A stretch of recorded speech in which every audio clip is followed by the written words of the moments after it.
Salam sepak bola, teman-teman netizen atau warganet yang saya hormati semuanya. Welcome back ke konten terbaru dari channel YouTube Triple B. Dan di konten terbaru hari ini, saya ingin memberikan analisa atau preview dari pertandingan final AFF U23 tahun 2025 yang akan dimainkan besok malam mulai pukul 20.00 waktu Indonesia Barat.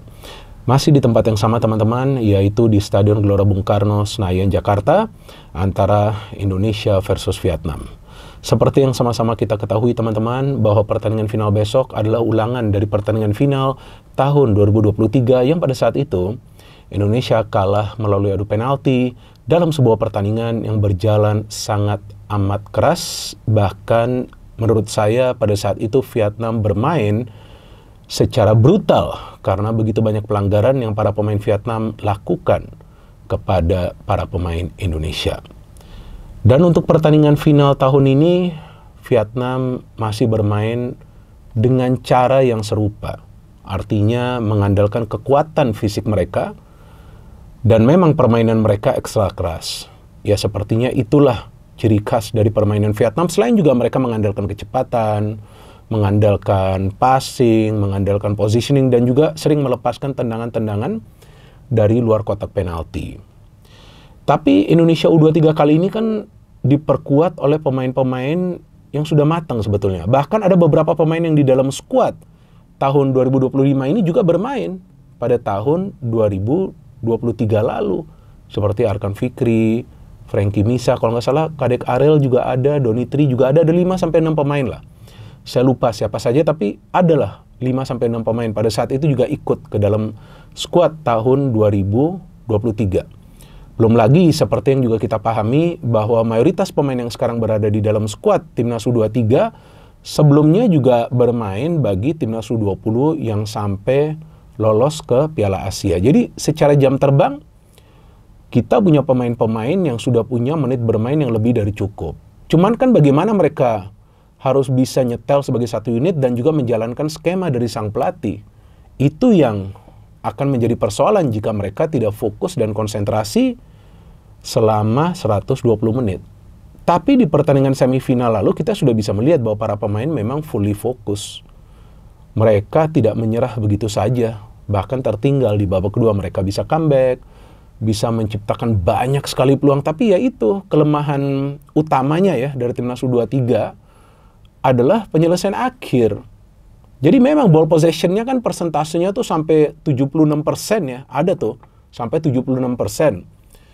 Tapi dengan begitu banyak peluang nggak bisa mencetak gol. Jadi ya kadang-kadang ball possession sebegitu besar juga sebetulnya bukan berarti menjadi jaminan bahwa tim tersebut akan menang. Enggak. Yang penting juga adalah efektivitas dalam membangun serangan dan diakhiri dengan menciptakan peluang yang berbahaya dengan penyelesaian akhir yang sempurna.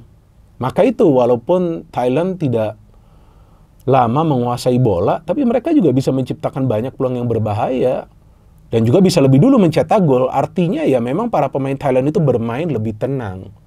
Mereka bertahan, mereka tunggu momen, dan berharap ada pemain dari Indonesia yang melakukan kesalahan, kemudian itu yang mereka manfaatkan untuk membangun serangan. Tapi selain itu kita juga harus memahami bahwa Gerald van den Berg memakai skema yang sangat baik sebetulnya. Karena dia selalu meminta para pemain itu bermain dengan high line of defense, main tinggi garis pertahanannya. Banyak main passing. Memang banyak di antara teman-teman yang mengeluh atau mungkin juga kritik dan kecewa sampai kesal. Kenapa sih terlalu lama menguasai bola di area pertahanan? Ya karena pada saat ada pemain yang menguasai bola itu melihat bahwa pemain di depannya itu dikawal ketat, dia gak mungkin passing bola ke depan. Jadi dia harus sabar dulu. Apalagi lawan-lawan dari Timnas U23 di AFF U23 kali ini itu cenderung bertahan. Biasanya tuh tim seperti Thailand tuh berani juga meladeni permainan terbuka dari Indonesia, tapi di semifinal saya kaget loh mereka bertahan total. Artinya mereka takut dengan permainan terbuka dari Timnas U23, karena jika mereka terbuka, mereka kecolongan counter, kemungkinan besar udah gol ya. Karena para pemain Timnas U23 kita itu punya yang namanya speed.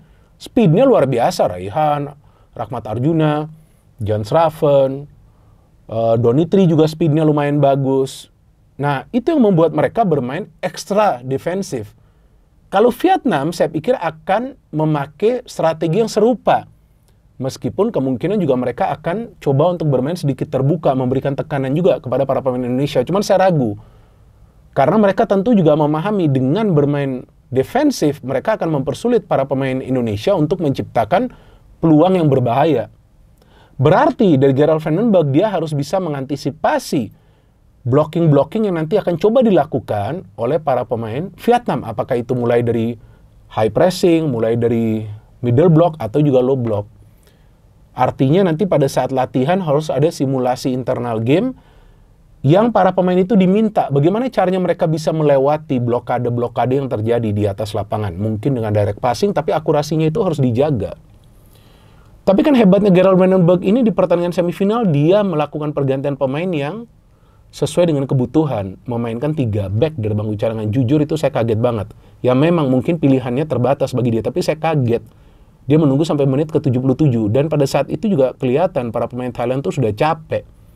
Lompat-lompat terus, dan banyak crossing-crossing yang diberikan sebelum akhirnya ada gol dari Jan Schraven dari corner.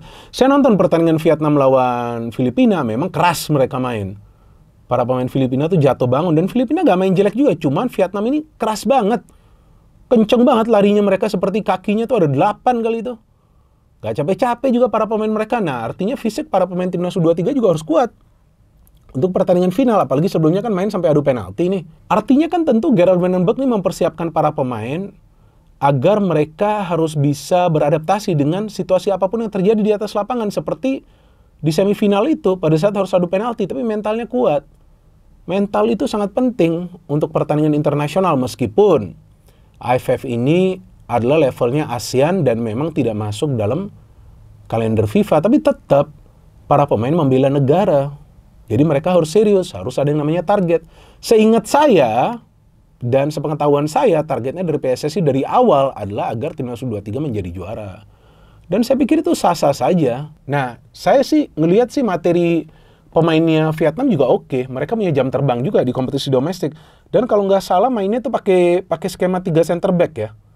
Nah, mainnya tuh pakai skema 3 center back loh mereka. Nah, ini kalau 3 center back ini berarti pada saat bertahan akan ada 5 pemain bertahan di belakang.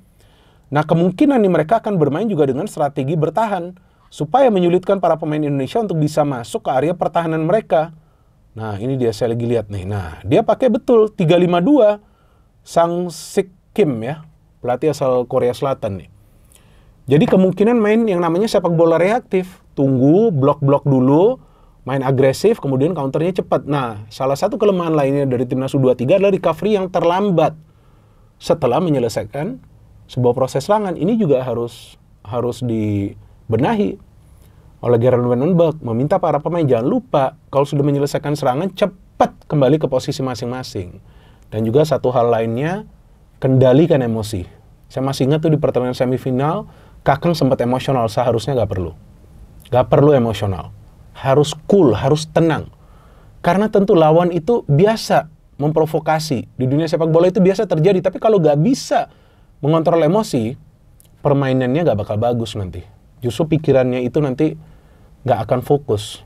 Apalagi para pemain dari timnas U23 ini diminta untuk berpikir sebelum passing. Nah, itu juga penting. Tapi sayangnya kan untuk pertandingan final ini belum tentu Arkan Fikri dan Tony Firmansyah bermain. Ini tentu kehilangan yang sangat besar bagi timnas U23. Karena di semifinal lalu saya tidak melihat Dion bisa melakukan tugasnya dengan baik. Bahkan 2 kali melakukan kesalahan. Salah satu diantaranya dimanfaatkan oleh para pemain Thailand untuk mencetak gol. Nah, di depan ini ya tentu Jan Schraven yang akan dimainkan. Ya, dia harus bisa melakukan finishing kalau bisa dari sekali peluang. Nah, problemnya Jan Schraven ini tidak banyak mendapatkan suplai bola. Walaupun dia juga bukanlah striker yang malas, dia biasa juga akan coba untuk menjemput bola. Tapi sekarang di U23, jika teman-teman perhatikan, dia memang harus fokus bagaimana caranya dia bisa mencari ruang di antara pertahanan para pemain tim lawan. Karena tim-tim lawan itu bermainnya super defensif. Berarti suplai bolanya harus bagus. Contoh, lawan Thailand tuh, 2 kali dia dapat suplai bola yang bagus kan. 1 sundulannya terkena tiang, 1 lagi dia cetak gol. So, it means untuk pertandingan final yang pertama, harus diperhatikan jangan melakukan kesalahan-kesalahan yang mendasar yang bisa dimanfaatkan oleh para pemain Vietnam, terutama pada saat lagi build up, lagi membangun serangan. Kalau bisa jangan ada kesalahan sama sekali, walaupun ya itu mustahil lah. dalam sepak bola kan, biasa kesalahan-kesalahan itu biasa terjadi. Tapi waspadai, dan kalau bisa jaraknya jangan terlalu jauh antara para pemain. Kedua, kalau build up dari belakang itu dipersulit oleh para pemain Vietnam, harus ada opsi untuk bisa memberikan direct passing, tapi akurasinya ini yang harus dijaga. Dan harus diimbangi oleh pergerakan dari rekannya sendiri untuk mencari ruang. Yang ketiga, kalau memang para pemain Vietnam main dengan counter pressing agresif, boleh agresif tapi jangan kasar. Nah, ini juga harus dijaga. Jangan kasar. Jangan sampai Vietnam main agresif, ada pemain timnas U23 main kasar, nah bisa dapat kartu merah, rugi lagi nanti. Nah, saya nggak tahu nih, jadi nggak nih pakai VAR nih? Yang saya baca sebelum beritanya, akan ada VAR. Bagus kalau ada VAR. Jadi kalau ada pemain Vietnam melakukan pelanggaran-pelanggaran yang brutal yang tidak dilihat oleh wasit, bisa tertangkap oleh mata elang. Kan VAR itu kan dibilangnya mata elang. Jadi harus ada VAR. Tapi VAR juga kan yang kendalikan wasit. Nah, semoga wasitnya juga bagus ya nanti ya, mengambil keputusan-keputusan yang sesuai dengan yang terjadi di atas lapangan. Dan yang keempat itu dia penyelesaian akhir. Kalau bisa first shot on goal itu akurat dan jebolin gawang Vietnam. Nah, itu yang diperlukan. Dan saya dari awal juga sudah mengatakan, saya percaya dengan Gerald Van den Berg dia akan bisa membentuk timnas U23 yang kuat. Tapi kita juga harus paham bahwa ini adalah pengalaman baru bagi dia. Jadi dia juga harus bisa membawa progres dari tim ini. Karena kalau soal proses itu sudah dijalankan oleh para pemain sebelumnya. Mayoritas di antara mereka di timnas U20. Memang ini adalah tim yang baru, tapi yang sebetulnya tim ini sudah siap untuk berprogres. Nah, sekarang sudah masuk ke final, kita harapkan bisa menjadi juara. Kalau bagi saya, gak menjadi juara juga gak masalah. Karena next levelnya nanti adalah kualifikasi untuk ke Piala Asia U23. Itu sangat amat penting. Tapi tentu, yang saya inginkan agar para pemain bermain habis-habisan, fully all out, fighting spiritnya tetap dijaga seperti lawan Thailand agar bisa mempersembahkan kemenangan bagi timnas U23. Kalau saya jujur teman-teman, dari awal saya sudah mengatakan timnas U23 akan bisa ke final, artinya saya optimis ke final, dan tentu untuk pertandingan final ini saya juga optimis timnas U23 bisa menjadi juara. Jadi saya harapkan teman-teman tolong 3 kali ya, saya sudah mengatakan tolong ya, 4 nih ya, stop hujatan, stop komen-komen negatif, komen-komen yang nggak perlu, komen-komen sampah, stop itu semua. Tapi tambah doa dan dukungan kalian agar timnas U23 bisa menyelesaikan AFF U23 tahun 2025 ini dengan menjadi juara. Let's go Garuda Muda! No hate, no politics, only football. Salam sepak bola.